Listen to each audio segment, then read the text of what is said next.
जब जब भारत के नवरत्नों की बात आती है तो उन नवरत्नों में से नायाब रतन यानी रतन टाटा जी का नाम सबसे ऊपर आता है।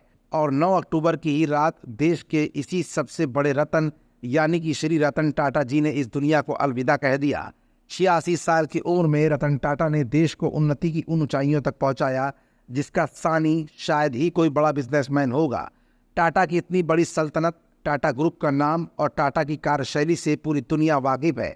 लेकिन अब उनके इस दुनिया से जाने के बाद इतने बड़े साम्राज्य का उत्तराधिकारी कौन होगा, इस बात का सवाल भी आम जनमानस से लेकर भारत के तमाम बुद्धिजीवियों तक के जहन में गूंज रहा होगा।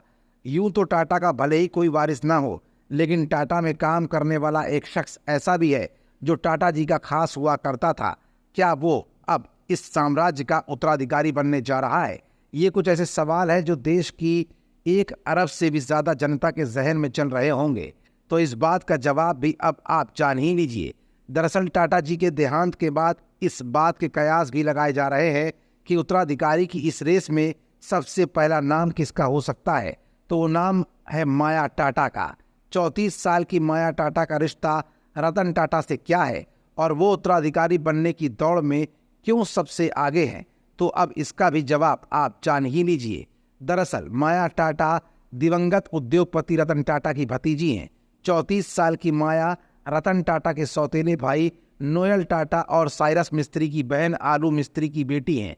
माया टाटा ने बेयस बिजनेस स्कूल और वारविक यूनिवर्सिटी से पढ़ाई करने के बाद टाटा अपॉर्चुनिटीज़ फंड और टाटा डिजिटल में कई बड़े बड़े ओहदों पर काम भी किया है। माया ने रतन टाटा से बिजनेस के वो हर गुण सीखे जो किसी भी व्यक्ति के लिए आम बात नहीं होगी। यही नहीं, आज सोशल मीडिया ऐप पर जिस टाटा नियो का जलवा बरकरार है उसका श्रेय भी माया टाटा को ही जाता है। माया की एंट्री सबसे पहले टाटा कैपिटल और subsidiary company Tata opportunities fund के साथ शुरू हुई थी। माया ने अपना पोर्टफोलियो वहां से मजबूत किया और फिर माया ने टाटा डिजिटल से जुड़कर एक बेहतर लीडरशिप का हुनर भी सीखा। अब तक माया रतन टाटा जी से बिजनेस के वो सारे दांवपेच भी जान चुकी थी जो वाकई में रतन टाटा जी के बिजनेस स्किल्स को जानने के लिए बेहद ज़रूरी थे।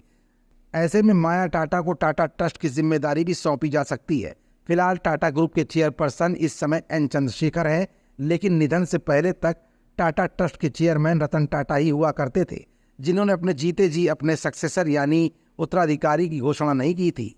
ऐसे में माना जा रहा है कि यह पूरे ट्रस्ट की जिम्मेदारी माया टाटा को ही सौंपी जा सकती है।